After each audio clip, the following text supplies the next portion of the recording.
Welcome to my channel. ఈరోజు meal maker curry ఎలా చేయాలో తెలుసుకుందాం. ముందుగా మిల్ మేకర్ని ఒక అరగంట నానబెట్టి పిండుకొని ఇలా గిన్నెలో తీసుకోండి. వేడి నీటిలో అయినా ఉడకబెట్టుకొని తీసుకోవచ్చు. నేను ఒక అరగంట నానబెట్టి పిండిన మిల్ మేకర్ ఇవి. ఇప్పుడు దీనిలోకి మన టేస్ట్కి తగ్గట్టు ఉప్పు, అలాగే కారం. మనం కారం ఎక్కువగా తినాలనుకుంటే ఎక్కువ వేసుకోండి. అలాగే పసుపు, అలాగే పెరుగు, ఇవన్నీ వేసుకొని బాగా మిక్స్ చేసుకోవాలండి. ఆ మిల్ మేకర్కి ఇదంతా బాగా పట్టేలాగా మిక్స్ చేసుకోవాలి. ఇలా బాగా కలిసేంత వరకు మిక్స్ చేసుకోవాలి. ఇలా ముక్కకి ఇలా బాగా పట్టాలండి. మనం వేసిన ఉప్పు, కారం, పసుపు, పెరుగు ఇలా బాగా మిక్స్ చేసుకొని ఒక అరగంట పక్కన పెట్టుకోండి మూత పెట్టి. ఇప్పుడు మసాలాకు కావాల్సినవి తయారు చేసుకుందాం. మిల్ మేకర్ క్వాంటిటీని బట్టి ఈ మసాలాను ప్రిపేర్ చేసుకోవాలండి. ముందుగా ఇలా జార్ తీసుకొని టమాటాలు యాడ్ చేయండి. అలాగే అల్లం వెల్లుల్లిపాయ, కాస్త జీలకర్ర, అలాగే కాస్త ధనియాలు, అలాగే 4 యాలక్కాయలు, 2 లవంగాయలు, ఫ్లేవర్ బాగుంటుంది. అలాగే దాల్చిన చెక్క, అలాగే 4 పచ్చిమిరకాయలు. ఇవన్నీ వేసి మెత్తగా మిక్సీ పట్టుకోవాలండి, పేస్ట్ లాగా. ఇలా ఈ కన్సిస్టెన్సీలో పేస్ట్ చేసుకోవాలండి. ఇప్పుడు పొయ్యి మీద పాన్ పెట్టుకొని ఆయిల్ హీట్ అయిన తర్వాత ముందుగా కట్ చేసి పెట్టుకున్న ఉల్లిపాయలు, పచ్చిమిరకాయలు వేసుకొని బాగా మిక్స్ చేసుకోండి.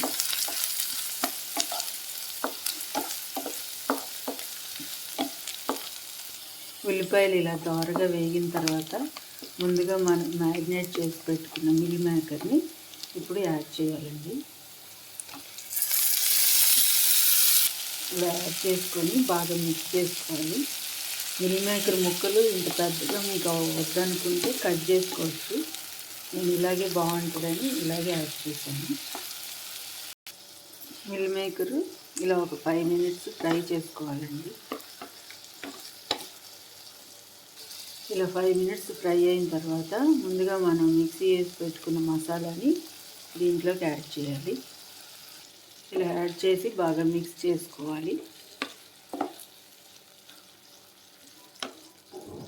ఇలా మిక్స్ అయిన తర్వాత కాస్త వాటర్ యాడ్ చేయాలి.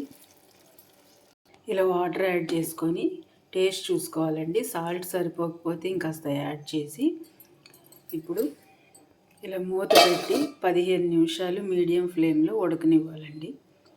ఇలా 15 నిమిషాలు ఉడికిన తర్వాత ఇలా ఉంటుందండి. మనం యాడ్ చేసిన వాటర్ అంతా డ్రై అయిపోయింది, ఆయిల్ అంతా బయటకు వచ్చింది. ఇలా ఈ కన్సిస్టెన్సీలో ఉండాలండి. అంతే, meal maker fry ready. Same chicken ఫ్రైలా ఉంది కదా, వెజిటేరియన్స్కి పర్ఫెక్ట్ చాయిస్ అండి. సేమ్ చికెన్ ఫ్రైలానే ఉంటుంది, టేస్ట్ కూడా అలానే ఉంటుంది. మీకు గ్రేవీ ఇంకాస్త ఎక్కువ కావాలనుకుంటే టమాటాలు ఇంకా 2 యాడ్ చేసుకోవచ్చు. నేను ఇలా పీసులు ఎక్కువ ఉండాలని ఇలా తక్కువ యాడ్ చేశాను. ఇలా ఆయిల్ అంతా బయటకు వచ్చేంత వరకు ఉడికించాలి. నాకు 15 నిమిషాలు పట్టింది, నేను 15 నిమిషాలు అని చెప్పాను. దీన్ని ఇలా ఇప్పుడు బౌల్లో ట్రాన్స్ఫర్ చేసుకొని సర్వ్ చేసుకోవటమే. చూడండి, సేమ్ చికెన్ పీసెస్ లానే ఉన్నాయి. చపాతీలోకైనా బాగుంటుంది, రైస్లోకైనా పర్ఫెక్ట్ కాంబినేషన్ అండి. నచ్చితే మీరు కూడా ట్రై చేసి ఎలా ఉందో కామెంట్ చేయండి. అలాగే లైక్ చేయండి, షేర్ చేయండి, సబ్స్క్రైబ్ చేసుకోండి. బాయ్.